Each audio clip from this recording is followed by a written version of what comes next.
Barang siapa yang dalam kuburnya dia celaka, dalam kubur dia tidak selamat, dalam kubur dia disiksa, dalam kubur dia diazab, maka melewati rumah-rumah akhirat selanjutnya dia pun akan celaka, saudara-saudara. Siapa orang yang dalam kuburnya celaka, maka di hari kebangkitan dia pun akan celaka. Dia akan dibangkitkan dalam keadaan telanjang, dibangkitkan dalam keadaan buruk, dibangkitkan sesuai amalnya masing-masing. Nanti bagi orang yang suka berbuat dosa, yang suka berbuat maksiat, ada yang dibangkitkan menyerupai wajah babi, ada yang dibangkitkan menyerupai wajah anjing, ada yang dibangkitkan menyerupai binatang, dan segala macam tergantung sesuai dengan amal perbuatan ketika kita masih hidup. Yang terakhir, warda rabbahu qabla an yalqah.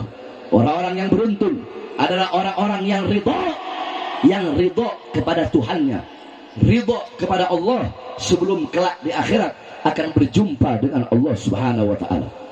Apa maksudnya ridho? Maksudnya ridho adalah menjalankan segala macam perintah yang telah Allah perintahkan, menjalankan kewajiban kita bagi seorang muslim, menjalankan kewajiban kita, dan kita tidak melakukan perkara-perkara yang diharamkan, tidak melakukan perkara-perkara yang dilarang oleh Allah. Sebelum kelak di akhirat, semua amal perbuatan kita akan dimintai pertanggungjawaban oleh Allah Subhanahu wa taala. Pada hari itu, saudara-saudara, pada hari itu Allah Subhanahu wa taala akan meminta setiap makhluk, setiap hamba akan dimintai pertanggungjawaban oleh Allah Subhanahu wa taala. Pada hari itu tidak ada kekuasaan, tidak ada harta, tidak ada pangkat, tidak ada kekuasaan, tidak ada jabatan, tidak berlaku dinar, tidak berlaku dirham, tidak berlaku emas, tidak berlaku permata, tidak berlaku pangkat dan jabatan. Pada hari itu tidak ada yang punya kekuasaan, tidak ada yang perkasa, tidak ada yang kuat. Yang perkasa pada hari itu hanya Allah. Yang kuat pada hari itu hanyalah Allah. Yang punya kekuasaan pada hari itu hanyalah Allah Subhanahu wa taala. Setiap hamba akan dimintai pertanggungjawaban satu persatu. Para ulama, para ustaz, para kiai, para habaib akan dimintai pertanggungjawaban atas apa kelakuan mereka terhadap umat baginda Nabi besar Muhammad. Para ustaz, para kiai, para ulama adalah golongan-golongan yang pertama ditanya oleh Allah. Para ulama adalah golongan-golongan yang pertama dimintai pertanggungjawaban oleh Allah Subhanahu wa taala. Para ustaz, para kiai, para habaib, mereka akan ditanya, wahai para ulama, sudahkah engkau mengamalkan ilmu yang aku berikan kepadamu? Sudahkah engkau menjalankan amanah yang aku berikan kepadamu? Sudahkah engkau menghidupkan Islam? Sudahkah engkau menghidupkan agama? Sudahkah engkau menyebarkan Islam? Sudahkah engkau menyebarkan dakwah? Atau tujuanmu bukan menghidupkan Islam, tetapi cari hidup dalam Islam? Engkau bukan menghidupkan agama, tapi mencari hidup dalam agama. Engkau bukan menghidupkan pondok pesantren, tapi cari hidup dalam pondok pesantren. Engkau bukan menghidupkan majelis taklum, tapi mencari hidup dari majelis taklum. Satu persatu para ulama, para ustaz, para kiai dimintai pertanggungjawaban ketika mereka berbuat dosa, berbuat maksiat, ketika mereka tidak amanah, ketika mereka lalai daripada perintah Allah Subhanahu wa taala. Satu persatu Allah lempar ke dalam nerakanya Allah Subhanahu wa taala. Para pejabat, para aparat, para pemerintah, RT, RW, lurah, camat, bupati, wali kota, menteri, presiden, kapolri, panglima TNI, semua para pejabat aparat akan dimintai pertanggungjawaban oleh Allah Subhanahu wa taala. Satu persatu, saudara-saudara. Pada hari itu nggak ada yang punya kekuasaan. Pada hari itu senjata tidak berlaku. Pada hari itu seragam tidak berlaku. Akan Allah mintai pertanggungjawaban satu persatu. Satu, semua para pejabat, semua aparat akan ditanya oleh Allah Subhanahu wa taala. Saudara-saudara, nanti kau lihat, nanti kita lihat nanti di akhirat. Ini lurah yang di sini, lurah di sini, kepala desa di sini, camat di sini, semua di akhirat bakal ditanya sama Allah. Lurah, woi kepala desa, woi camat, kenapa itu jalanan rusak kalian biarkan?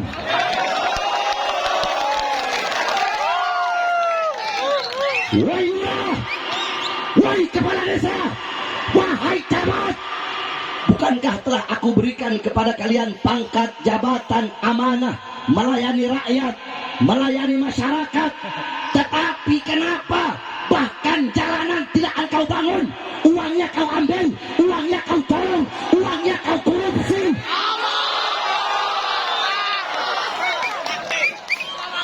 Makanya saudara-saudara, hari ini saya ingatkan, saya Bahar bin Smith, saya ingatkan, woi lurah yang ada di sini, jangankan kau lurah, jangankan kau cuma camat, presiden aja saya makan, apalagi lurah sama camat.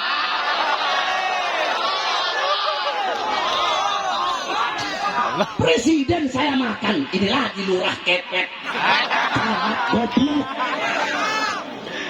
Saudara-saudara, Sayyidina Umar ketika beliau menjadi khalifah, apa kata beliau? Celakalah Umar. Kata beliau, celaka Umar, celakalah Umar. Andaikan ada seekor keledai atau seekor kuda terjatuh akibat jalanan yang bolong, celakalah Umar. Itu Sayyidina Umar, saudara-saudara. Ini siapa kepet curut ini? Saya ini lagi sakit lambung. Naik ke sini tambah sakit lambung saya. Perut saya ke kanan, ke kiri. Naik begini tadi. Saya bilang, terus gunanya pejabat di sini apa kok gak dibangun ini jalan ini?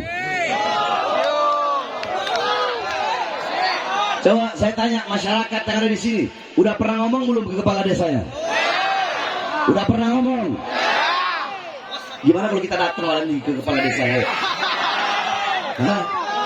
Kita datang ke kepala desa, kita datang ke camat, suruh dia jalan, coba lewat sini jalan kaki. Kalian pejabat, woi RT, RW, lurah, kepala desa, camat, kan dari pusat dikasih uang untuk bangun jalan, betul? Betul. Kalian untuk pencalonan kepala desa, untuk pencalonan camat, habis miliaran. Masa buat membangun jalan gak bisa? Hah? Makanya pada malam hari ini, saya mewakili masyarakat yang ada di sini. Saya sampaikan, woi lurah, woi camat, besok-besok bangun itu jalan. Jangan sampai kau bikin rakyat marah. Jangan sampai bikin masyarakat marah. Jalan berapa sih kalian bikin? Ajak rakyat, ajak masyarakat, sama-sama gotong royong, keluarkan dana, keluarkan uang, bikin itu jalan. Ini masyarakat rakyat, betul? Kalian dipilih oleh rakyat, kalian dipilih oleh masyarakat. Jangan kalian biarkan malah menyusahkan rakyat. Apa gunanya? Jangan jadi pejabat kalau gitu. Jangan jadi lurah, jangan jadi camat. Oh, goblok. Betul. Saudara-saudara, besok kalau jalanan nggak dibangun sama lurah, jalanan nggak dibangun sama camat, copot, jangan jadi lurah, jangan jadi camat, jadi masyarakat biasa.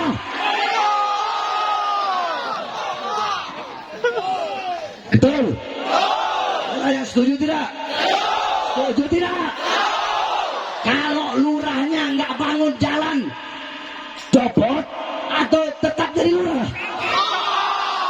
Kalau camatnya nggak bangun jalan, turunkan atau tetap jadi camat? Jangan mentang-mentang punya kekuasaan, mentang-mentang punya jabatan, udah jadi terus lupa sama rakyat, betul? Emang pejabat sekarang begitu, saudara-saudara? Kebanyakan pejabat sekarang, pemerintah sekarang butuh sama rakyat kalau ada maunya doang. Betul? Sebelum jadi berjanji, saya berjanji akan melayani rakyat. Saya berjanji akan mensejahterakan rakyat. Saya berjanji akan memakmurkan rakyat, mensejahterakan rakyat, melayani rakyat. Saya janji nggak bakal korupsi. Saya janji, saya janji nggak bakal makan uang gaji saya. Iya, uang gaji nggak dimakan, uang proyek dimakan. Pejabat aparat butuh sama rakyat kalau ada maunya. Apalagi besok 2024. Oh, pemilu. Wah, mak banteng pakai jilbab langsung. Pejabat yang nggak pernah ke masjid datang ke masjid, betul? Yang nggak pernah ke musola datang ke musola, betul? Keluar masuk gorong-gorong, keluar jadi presiden. keluar masuk sawah, ya, masuk sawah, keluar sawah jadi presiden, saudara-saudara. Naik becak, turun becak jadi presiden. Masuk pasar, keluar pasar jadi presiden. Saya berjanji kalau nanti saya jadi presiden, sembako murah. Jadi presiden, saudara-saudara, semua sembako mahal. Betul, ibu-ibu? Ibu-ibu, saya tanya, harga minyak naik enggak? BBM naik enggak? Cabai naik enggak? Tomat naik enggak? Enak. Nah itu pejabat sekarang begitu. Butuh sama rakyat kalau lagi ada maunya. Memberikan janji-janji palsu kepada rakyat, tipu-tipu rakyat, membohongi rakyat. Tetapi setelah jadi, yang makmur bukan rakyat, yang sejahtera bukan rakyat, yang makmur bukan pribumi, yang sejahtera bukan pribumi. Kita, bangsa, rakyat, masyarakat Indonesia menjadi budak di negara kita sendiri. Coba kita lihat beberapa hari yang lalu, beberapa minggu yang lalu, saudara-saudara kita yang ada di Rempang, suku Melayu, bangsa Melayu Rempang, tanah mereka, rumah mereka, harta benda mereka, kampung mereka yang telah mereka tinggali selama ratusan tahun, mulai dari bapak mereka, kakek moyang mereka, tanah tersebut ingin dirampas dengan mengatasnamakan negara, saudara-saudara. Mengatasnamakan negara, tetapi merampas harta rakyat, merampas harta benda rakyat, mengatasnamakan negara, tetapi menzalimi rakyat, menyusahkan rakyat, atas nama negara, tetapi pro kepada asing, atas nama negara, tetapi memihak kepada investor-investor asing, rakyat yang mereka korbankan, negara yang mereka korbankan. Saya tanya, perbuatan seperti jahat apa tidak? Jahat apa tidak? Bejat apa tidak? Bejat apa tidak? Ini adil apa tidak? Adil apa tidak? Adil apa tidak? Ketidakadilan lawan atau biarkan? Lawan atau biarkan? Kezaliman lawan atau biarkan? Lawan atau biarkan? Siap lawan ketidakadilan, siap lawan kezaliman, siap menegakkan keadilan. Allahu Akbar. Allahu Akbar. Allahu Akbar. Jangan mengatasnamakan negara, woi. Ini negara bukan milik presiden, betul? Bukan milik menteri, bukan milik gubernur, bukan milik partai manapun, bukan milik PDI, bukan milik Demokrat, bukan milik Gerindra, bukan milik Nasdem, bukan milik PKS, bukan milik PKB, bukan milik P3. Indonesia bukan milik pejabat manapun, aparat manapun, pemerintah manapun, partai politik manapun, apalagi asing, tetapi Indonesia milik kami, bangsa, masyarakat, dan rakyat Indonesia, saudara-saudara. Allahu Akbar. Allahu Akbar. Masyarakat, rakyat semua saya tanya, siap hancur demi Indonesia? Siap binasa demi Indonesia? Siap binasa demi merah putih? Allahu Akbar. Negara nggak boleh begitu, betul? Negara itu harus mengayomi rakyat, betul? Melindungi rakyat. Bukan negara melindungi kepentingan-kepentingan asing. Negara kok malah melindungi, kok malah mendahulukan, kok malah mensejahterakan perusahaan-perusahaan asing, sehingga pribumi, masyarakat, dan rakyat yang dikorbankan, saudara-saudara. Betul? Betul? Makanya karena inilah saya, Habib Rizik, kami berkali-kali keluar masuk penjara karena kami yang berada di barisan paling depan demi bangsa, demi rakyat, demi Indonesia. Jangankan hanya di penjara, nyawa, jiwa, dan darah kami murah harganya untuk bangsa dan rakyat Indonesia, saudara-saudara. Makanya kami berkali-kali keluar masuk penjara. Kenapa? Karena kami yang berada di barisan paling depan rela hancur, rela binasa demi bangsa dan rakyat Indonesia. Kami yang selalu dengan lantang menyuarakan kebenaran. Kami yang melawan kebijakan-kebijakan pejabat, kebijakan-kebijakan pemerintah yang menyusahkan rakyat, yang tidak adil kepada rakyat.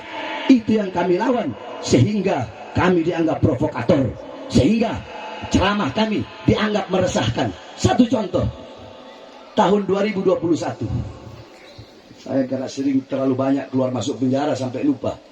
Tahun 2021 saya baru bebas 2 hari dari lapas. Baru bebas 2 hari, saudara-saudara, saya sudah ditahan lagi. Baru 2 hari bebas, saya ditahan. Saya dibawa ke Nusa Kambangan, pulau penjara yang pulau di tengah laut. Diborgol kedua tangan saya, diborgol perut saya, diborgol kaki saya, saudara-saudara. Borgol tangan, borgol perut, borgol kaki. Saya dibikin seperti penjahat besar. Saya tanya, apakah saya penjahat? Saya penjahat? Saya bandar narkoba? Saya bandar judi? Saya maling? Saya koruptor? Saya sambo? Pembunuh? Terus kenapa saya dibawa ke sana? Diperlakukan seperti penjahat besar. Gara-gara ceramah saya, saudara-saudara. Pertanyaannya, apa isi ceramahnya? Dalam ceramah itu lagi masa-masa corona. Di situ saya berkata, wahai presiden, wahai pejabat, wahai para pejabat dan aparat, kenapa rakyat kalian kurung dalam rumah, masyarakat kalian kurung dalam rumah, sedangkan mereka tidak kalian berikan kebutuhan-kebutuhan pokoknya? Kalian mau bikin mati rakyat? Yang pertama. Yang kedua, saya bilang, wahai presiden, wahai pejabat, wahai para aparat, mal-mal milik asing, perusahaan-perusahaan asing tetap buka di masa corona. Tapi kenapa warung-warung kecil milik pribumi, milik rakyat yang susah, kenapa kalian paksa untuk tutup? Yang ketiga, berapa banyak pengangguran di Indonesia, tetapi di masa corona tetap kalian kirim tenaga kerja dari Cina. Saya tanya, itu provokasi? Itu provokasi? Provokasi? Provokasi atau pembelaan? Provokasi itu? Kalau bukan provokasi apa? Apa? Siapa yang saya bela? Saya bela diri saya? Siapa yang saya bela? Siapa yang saya bela? Yang saya bela rakyat. Rakyat yang susah, rakyat kecil, rakyat kelaparan, rakyat yang kehausan, rakyat yang menderita, rakyat yang ditipu, rakyat yang dibohongi. Mereka yang saya bela, sehingga saya keluar masuk penjara. Makanya saudara-saudara, saya berkali-kali saya sampaikan, demi bangsa, demi rakyat, demi melawan para pejabat-pejabat yang zalim, saya tidak akan berhenti berjuang, tidak akan berhenti sampai mati, tidak akan mundur walaupun harus hancur, saudara-saudara. Allahu Akbar. Makanya saya tanya, semua yang di sini siap sama-sama berjuang untuk rakyat? Siap berjuang untuk rakyat? Siap melawan kezaliman? Siap melawan ketidakadilan? Allahu Akbar. Makanya mudah-mudahan semua pejabat-pejabat yang zalim di negara kesatuan Republik Indonesia yang kita cintai ini, di NKRI yang kita cintai, kalau ada pejabat yang zalim, mudah-mudahan Allah hancurkan, Allah binasakan, Allah tenggelamkan, Allah luluh lantahkan. Amin amin ya rabbal. Kita doakan juga saudara-saudara kita yang teraniaya, mudah-mudahan Allah berikan kemenangan. Amin amin ya rabbal alamin. Sekali lagi kami sampaikan, ya, mulai dari RT yang ada di sini, RT-nya, RW-nya, khususnya lurahnya, sama camatnya, bangun itu jalan, betul? Kalau ngebangun jalan aja nggak becus, turun dari jabatan, betul? Jangan jadi lurah, jangan jadi camat. Masih ada yang lebih layak yang bisa bangun itu jalan, saudara-saudara. Bangun jalan, jalan benda mati, nggak bisa dibikin makmur, nggak bisa dibikin sejahtera. Bagaimana mau bikin bikin makmur, bikin sejahtera masyarakat yang hidup, betul? Betul. Nah, makanya sekali lagi, lurah, camat, tolong bikin itu jalan. Saya nggak bisa bayangin bagaimana masyarakat di sini setiap hari turun naik turun lewat jalan yang seperti itu. Saya aja baru sekali udah encok semua barang. Encok. Baru sekali udah encok. Padahal kalau mau bilang lebih parah, saya pernah ceramah dakwah lebih parah dari ini nggak ada apa-apanya ini. Tapi encoknya itu. Karena kalau yang lebih parah saya jalan kaki, nggak naik mobil. Ini naik mobil begini. Makanya kalau lurah camat nggak becus bikin jalan, mending turun, betul? Mending turun.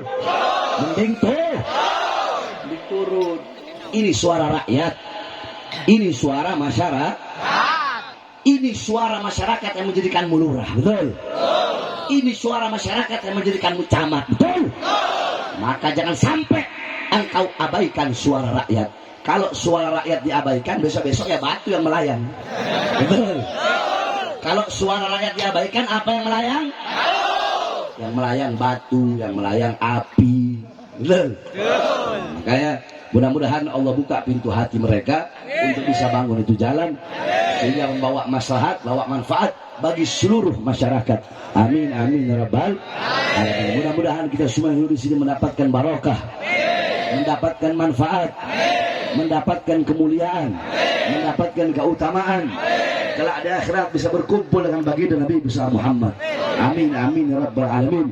Allah berikan kita istiqamah di jalannya Nabi besar Muhammad sallallahu alaihi wasallam. Rabbi fanfa'na bi barakatihim wahdina al-husna bi hurmatihim wa amitna fi tariqatihim wa mu'afati minal fitani wa sallallahu alaihi wasallam Muhammadin wa ala alihi wasahbihi wasallam. Alhamdulillah rabbil alamin.